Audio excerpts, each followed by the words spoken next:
अस्सलाम वालेकुम स्टूडेंट्स, कैसे हैं आप सब। तो आज हम कर रहे हैं 2019 एमसीक्यूज। ठीक है। तो फर्स्ट एमसीक्यूज जो है आपके पास मीन 10 है और आपको एक इक्वेशन दी हुई है y is equals to 3 time mean of x plus 2। Then what is y bar, यानी y मीन क्या होगा। सिंपल। इस एक्सप्रेशन में आप क्या करेंगे। सो y बार बेसिकली आपके पास हो जाएगा 3 टाइम मीन आपके पास है 10 प्लस 2, तो 30 प्लस 2 आपके पास हो गया 32। ठीक है guys. So value index number is equals to, तो इन्हें देख के आपको कोई फार्मूले याद आ रहे हैं। Summation P naught Q N, basically Q N जो है ये करंट वैल्यू को शो कर रहा है और क्यू नॉट जो है वो बेसिकली आपके पास बेस ईयर को शो कर रहा है। सो इंडेक्स नंबर में आपने देखा होगा कि हम हमेशा करंट वैल्यूज़ को डिवाइड करते हैं बेस वैल्यूज से। ठीक है। सो अगर आपको ये फार्मूला याद हैं लेस पेयर पार्शियल सफिशिएंस तो ये आसान है। अगर वो नहीं भी याद है तो भी आप गैस कर सकते हैं इनमें कौन सा ठीक है। फॉर एग्जांपल ये वाले ठीक नहीं हो सकते क्योंकि ये आपके पास जो हैं एक तरह से बेस वैल्यूज़ ऊपर हैं। तो अगर मैं कहूँ तो इस इस पे और इस पे मुझे शक हो सकता है। ठीक है। बेसिकली ये आपके पास है current value divide by base value. ठीक है। और यहाँ पे भी current value divide by base value. ठीक है। अब हमारे पास देखते हैं कि ये आपके पास है base value divide by base value, एक current value divided by base value. So guys इसके अंदर ट्रू आंसर है ये। इसकी वजह ये है कि ये एक तो लेस्पेयर्स का फार्मूला है। ठीक है।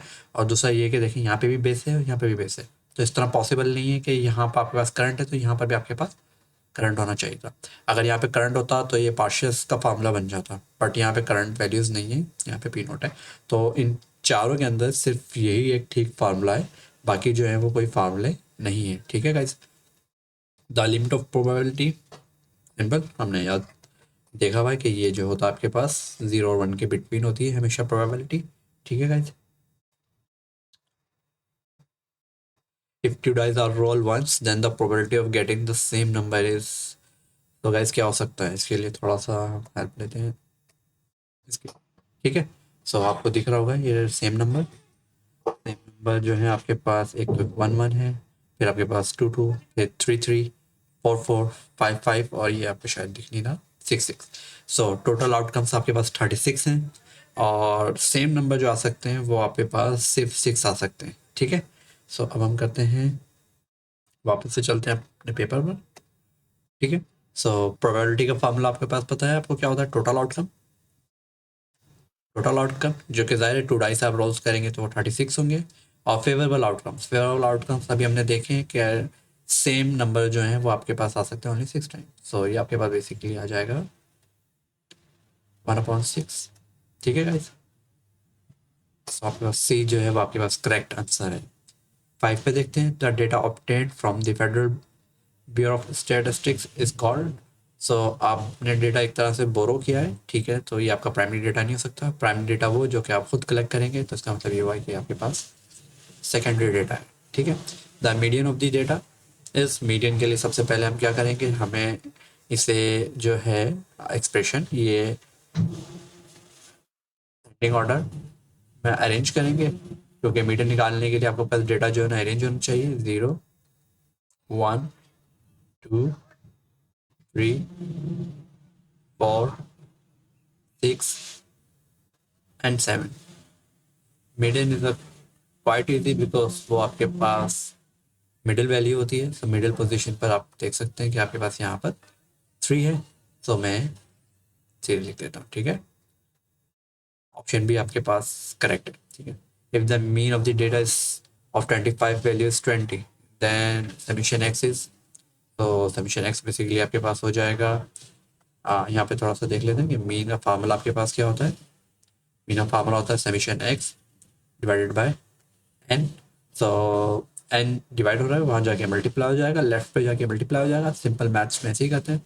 ठीक है। सो मीन आपके पास अगर है 25 वैल्यूज हैं, तो एंड बेसिकली आपके पास है 25, this is a summation x, और मीन आपके पास है 20, सो 25 जब मल्टीप्लाई हो जाएगा 20 से, सो ये बेसिकली 20 मल्टीप्लाई बाय 25, ओके ये आपके पास आ गया आंसर 500।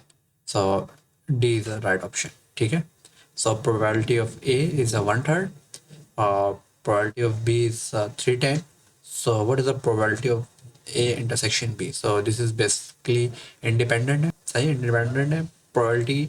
so ये आपके पास हो जाएगा independent events की probability जो होती है वो आपके पास होती है probability of A और probability of B, ठीक है। ये फार्मूला है P A इंटरसेक्शन B का। so अब थोड़ा सा मैथ्स कर लेते हैं। 1/3, 3/10, so 3 से 3 कैंसिल, ये बेसिकली हो गया 1/10, ठीक है guys. So the number of different arrangement of 4 person to sit around a table is, so 9 के अंदर, okay seconds के अंदर ऑप्शन लगा देते हैं 10, ठीक है। and the number of different arrangement of 4 person to sit around a table is, so guys जब भी अरेंजमेंट आता है तो हम लोग बेसिकली अरेंजमेंट के लिए परमोटेशन यूज़ करते हैं, और परमोटेशन के लिए फार्मूला होता है आपके पास n फैक्टोरियल, ठीक है। बट जब इसके अंदर एक कीवर्ड आ जाए अराउंड या सर्कुलर, सो बेसिकली जो आपके पास फार्मूला बन जाता है वो बन जाता है n-1 फैक्टोरियल, ठीक है। अगर तो अराउंड नहीं करना अरेंजमेंट या सर्कुलर शेप के अंदर आपने अरेंजमेंट नहीं करनी तो फार्मूला क्या रहेगा, n फैक्टोरियल रहेगा। और इसी तरह अगर आप राउंड के अंदर कर रहे हैं या सर्कुलर शेप के अंदर आप अरेंजमेंट कर रहे हैं तो फिर वो एक उसमें से माइनस कर दें, n-1 फैक्टोरियल उसका फार्मूला होता है। सो आपके पास बेसिकली 4 person है तो ये हो जाएगा आपके पास 4-1 3 फैक्टोरियल। सो 3 फैक्टोरियल बेसिकली आपके पास होता है